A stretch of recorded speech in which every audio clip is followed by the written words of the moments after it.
everyone, happy Monday morning. Sorry, it's a bit loud.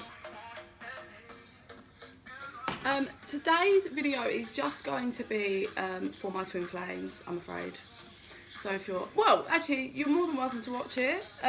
Obviously, it has about ascending in it, but this video is just going to be about the things I went through, the things I felt, and the things that I've learned that I can do since awakening, dark night for the soul, etc, etc. So yes, welcome to Becky B's Tarot. Let's go. So how it began for me, it's really all the way back down to the beginning. I caught wind of a twin flame video, cried for about 6 hours straight. Then began the purge. Now, purge is something that you consistently get and do as you level up. Well, just you're purging up negative energies, your shadows. You get, everyone I'm sure gets different symptoms when purging. Main one for me, I feel like I'm gonna throw up, because it's all coming up and out of you, all coming up and out of your soul. I'll be like, gag, and I just feel like I need to be sick, because it's all coming up and out. So I cried for hours, because it was like this video about twin flames just resonated with me, and I was like, fuck, this is me. Yeah, and then that was it. Then became the awakening. No, dark night of the soul, but awakening went by. Holy shit! Now that is rough. That was months.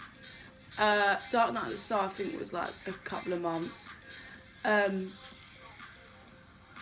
was tired. You get tired. Sorry. You get very, very tired, because your mind is now moving into higher consciousness, right? And then your body, your physical body, is raising its vibration, and you're shedding all your illusions, all your past negativity. If you're doing the work, like it's exhausting. I mean, because I was like obsessed with understanding what the hell was going on. I was watching videos. I would go and work like a 4-hour shift and come home and be exhausted. I was sleeping all the time. That's very common. Sleep. You're also confused.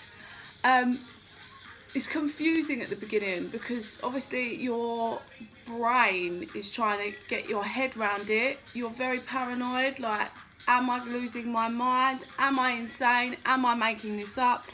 You start getting messages and things like on numbers on the clock, and like for me, I was seeing my twin's car everywhere. Everywhere I went, I was seeing his car. It was like his car was following me. It was ridiculous. Numbers on the clock, 1111, like 111, 444, numbers. Feathers is something, messages I get, feathers a lot. Coins are very common for people, I'm told. I've had a few coins that have been messages. More feathers all the time. Yeah, so when you're going through the dark night of the soul, oh my god, it's graft. It's so much graft. So I'm just going to brush my eyelashes while we talk. It's just intense. Your physical body's going through it, your mind is going through it, your soul is going through it. So expect to be exhausted, because you're working round the clock. Even when you're sleeping, your soul is working. So it's tiring, it's confusing, but just keep working with it. Keep working on yourself. Keep going. I mean, because when you first, for me, obviously, like everyone's on different journeys, but for me, it was, I'd awoken to not the idea, but the twin flames, and then I had a decision to make. Like, do I decide to do the work? I was waiting for that one. Sorry, there was a loose one. Do I decide to do the work? And at the time, I was so not that I'm not in love with my twin flame, but I was like so wrapped up, because we're in separation, in the pain, and it was like I'd started to build my life, but I'd started to build my life like that's it. Like, I'm never gonna see or speak to him again. He made his choice. But I had this big decision to make. Like, at the time, it was like, I'm going to do the work because I love him. But now, I've done the work and still continue to work on myself. But for me, I made the decision for him, but now for me, because I understand, I've come out the other end, and I understand more. I'm on higher consciousness. I can look at the bigger picture. I know that our souls are aligned. We are together in the 5D. You're never apart when you're twin flames, even you're in separation. I can jolt back in, I can click now into the 5D and be with him. He's here all the time. But yeah, rewind. So dark night of the soul's intense, purge, purge, purge. Your mind and your body's raising vibration. It's all like, everything's changing. Everything's changing. Hold tight. Keep working through. Energies flow. You've just got to work through them. Just keep moving through it, and then you'll be on to the next bit. Keep moving through. Have faith. You're going to be fine. So yeah, that was kind of where I started Dark Night of the Soul, and obviously you will find naturally that you're pulled to like tarot or spirituality. Obviously, how could you not be? You're waking up. Different people, different things. I started getting into tarot. You will find as well when you're going through your initiation, like leveling up and that. Well, actually, I still think I level up in certain ways, but whatever. Like towards the beginning, it's confusing still. Like I remember reading cards and not understanding. Like, and being stressed out because I couldn't understand. I didn't know what I was feeling. I was getting lost. I was tired. I mean, now I can pull a tarot card for someone and I don't even go by meanings by books. Like, I just have a feeling and I know what I see. Yeah, so that's the difference now. Yeah, so Dark Night of the Soul is pretty graphed. Watch videos on it. Google stuff. You know, Google and YouTube have been my godsend in my awakening. It's a massive part of it. I don't think I could have got through without it. It helps you to see that you're not losing your mind and you're not the only person. Like, there are other people in this world that have gone through and are going through what you're going through. Yeah, so that you kind of have that stage. Then I started obviously like going into meditation, because now I was starting to learn to like tap into the 5D, and that I decided to do the work for my twin. So his soul was pretty dead. Not dead, asleep. Was really asleep. It was work. Like when I would go to him, because I mean astro projection is where you can move, like you can just go to anywhere and everywhere, go to someone. I use it a lot. I use it like if someone sends me a message and they're on the other side of the world, but they have a message for me, like a question for me, so I use my psychic abilities, but I'll astro project to them as well. Like when my son went on his first trip and he stayed away for like nearly like 5 days, I was astro projecting a lot just to go and see what he was doing, and then when he was asleep at night I was astro projecting just to check over him. So some of you will find that I mean everyone's different. Like I found that easy. It just kind of I could just be like tap in, go and see what my twin was doing right then in that moment. Which sometimes it's good, sometimes it's not. I could just be like, he's in his car, driving. I mean, when you have a connection, you will find that you will start hearing things. Hearing faults is a big one. I could hear his faults. I mean, there's pros and cons to this, because I was also crying in bed because I could hear him having sex. Like, it's horrible in some ways, but you have to work through things. You have to work through and understand the connection. And just, it's more about understanding, getting to know, not just about your twin, like the connection and how it all interties, because it's all a journey. We all have things to heal. It's a healing process, and it's normally a self-respect and self-esteem process. Like for me, I wasn't having enough self-respect to tell him to fuck off, and then he ended up doing me wrong.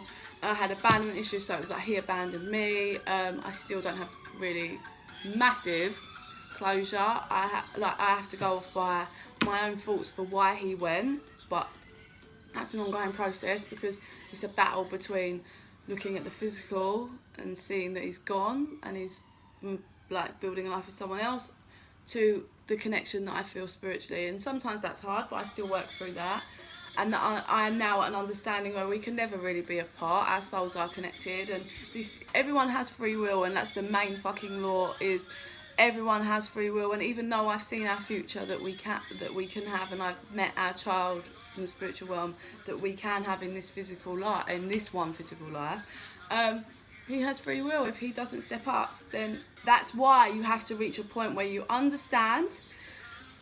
You can send healing, you can send love and light, but you have to accept that everyone has free will and they might not come forward. It depends on them and their healing work. I mean, like if you're in separation, some people don't go separation, everyone's on different journeys, you know.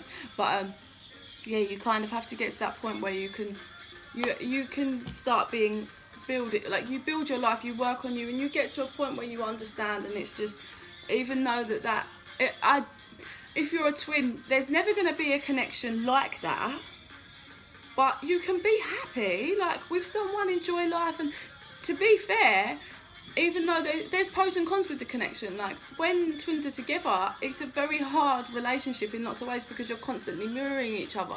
Someone's having an issue, self-doubt, like that's going to project and bounce between the both of you, and you have to learn to be open and honest in communication and work together with things. And that's a process. That's quite hard, because if you end up with just a different soulmate, not a twin, then you could be really happy and it's not as intense, the connection, you know. So you have to get to a point where that's kind of your acceptance on it. Like, the connection is never gonna go, trust me. I've been in moments of sheer wanted it removed because I just couldn't cope anymore. You can't. You are one, I'm afraid, guys. So it's about learning to live and adapt and whatever. So yeah, you will start learning like your gifts. I'm sure everyone has different gifts, and then how you connect and things. Like I said, telepathically, I could hear his thoughts, I could project to him. Also was seeing things, his stuff that he had to heal, I had to help heal. Not that it's healed, but I've done my part, I think, kind of as much as I can for the minute anyway, although it is popping up again recently with his child trauma. I've been working with light because I'm a light worker and helping heal from afar, but I don't let it take over my life. It has its moments, but I will send and do my work, and then I let it be, and then I go back to living my life and working on me again. Yeah, so I mean, you have so many different symptoms. I'm sure everyone's different. One main thing is, Jesus Christ, just try to stay grounded. Like the best advice I can give to you is just trying to stay grounded, and the best way to stay grounded is being around nature. Literally in a park, sat in front of a tree, close your fucking eyes, some headphones in with some channeling or meditation music, whatever, and just tap in and start clearing, start imagining, you know, the light through your body, clearing you. Start, if possible, like I talk to my guides, like I opened that door pretty quickly. So I can work with them with my healing and their messages.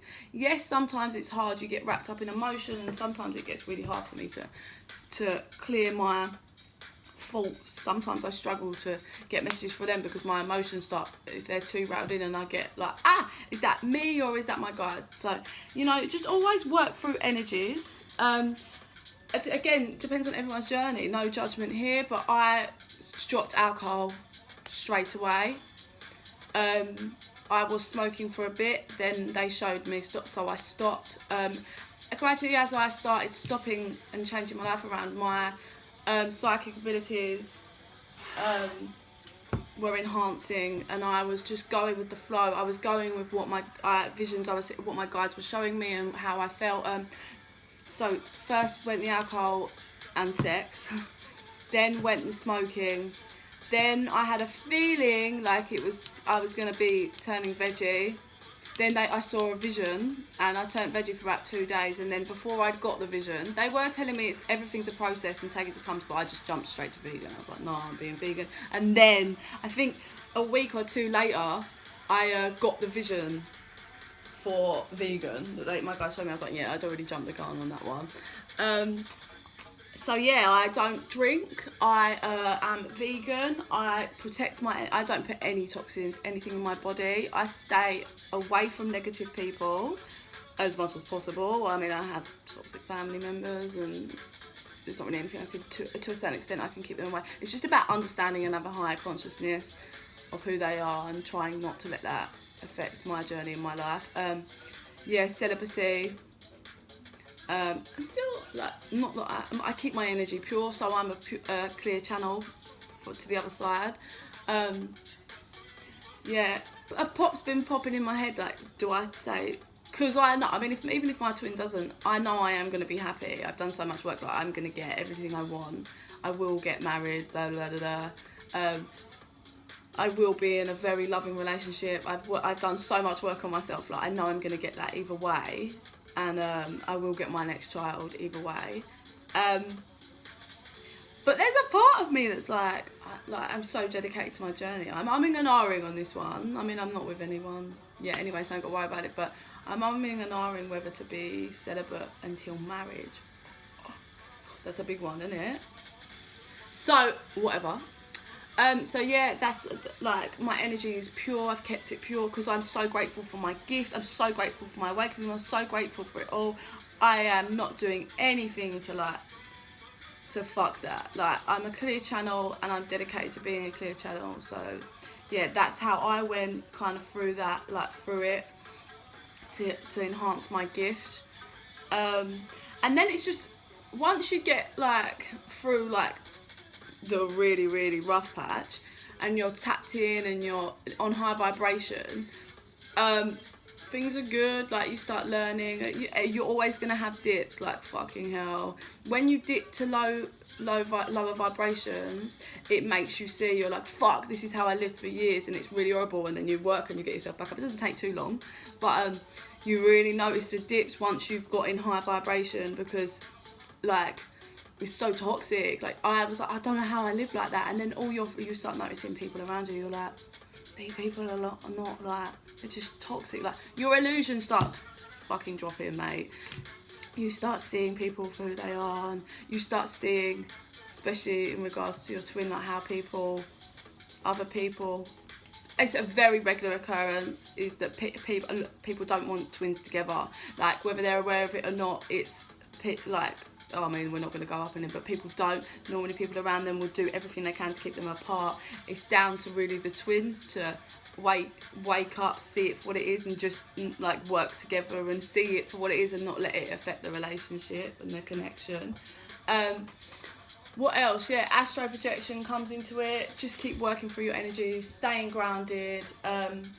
Yes, it's tough in so many fucking ways, but it's so, like, it's one of them things, like, it's constant, like, you're so rough, you're so tired, but you work through the energies, and then every time you come out and you're like, fuck, yes, like, I'm living, I'm understanding, I have a higher consciousness, I understand now, like, you're, like, you just understand, you see things for what they really are, and it's, yeah, it's amazing when you wake up and you start seeing the possibilities, and yeah, I mean, I'm truly grateful for it.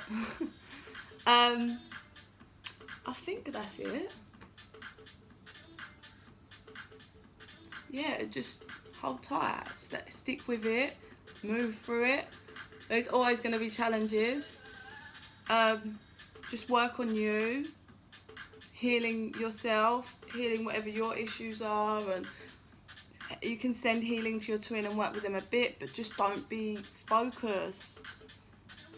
I mean, that's mainly for the divine feminines. The divine masculines, normally, everyone's different journey, but normally they, you know, they're behind after waking up and struggling, and normally it can be like they're in separation and they fucking have their illusions breaking, and normally there's betrayal and whatever, and they do stuff to you and they run away. We have the runner and chaser vibe that's at the beginning.